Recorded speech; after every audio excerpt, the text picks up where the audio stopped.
Yeah, yeah, yeah, yeah, yeah, yeah, yeah, yeah, yeah, yeah. Oh, oh, oh. Yeah, yeah, yeah, yeah, yeah, yeah, yeah, yeah. I love that song. All right, today we are going to cook some Belladotti brand premix risotto in its country style. And this is so tasty and so easy to make.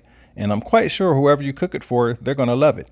The ingredients with this is arborio rice, dried vegetables, zucchini, carrot, peas, onion, sun-dried tomato, garlic, tomato powder, herbs, which is parsley and celery, and some good old vegetable seasoning. Now, before we cook this up, I'm going to tell you what we're going to use in this recipe. We're going to use some chopped up chicken. I'm using chicken breast, so that's what it is.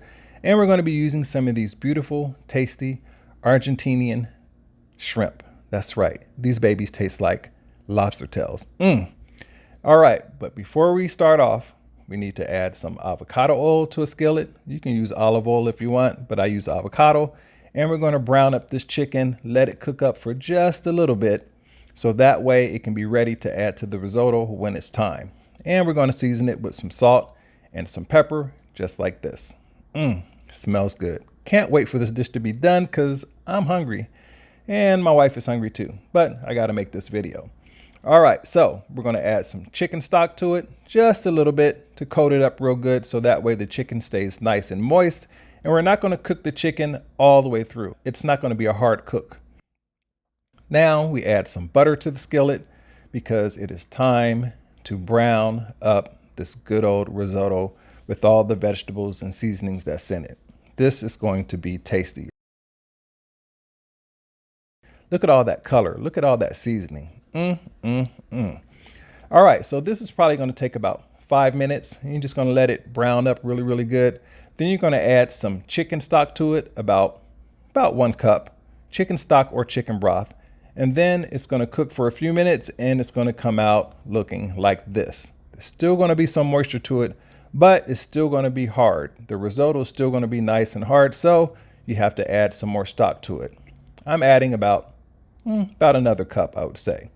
And then you cook it, and then it looks like this. Still a little bit soupy, but it cooks down really, really good. And then you want to add the shrimp to it. This is going to be tasty. Did I say it's going to be tasty? Yes, I did. All right, so you're going to let the shrimp sit in the pot on a low heat, probably for about 5 minutes until the shrimp is pretty much done. And then after that, it's going to be time to add the chicken. Now, there's going to be a little bit of broth left from the chicken, and that's okay. Add that too, because it's not going to hurt the risotto. And then after that, it looks like this. Look at it. Delicious. Tasty. All right. We're going to leave the lid on for a few minutes and let it finish cooking up until it gets to that consistency, and then you're done. All right. It's your turn. Go cook some. Bye.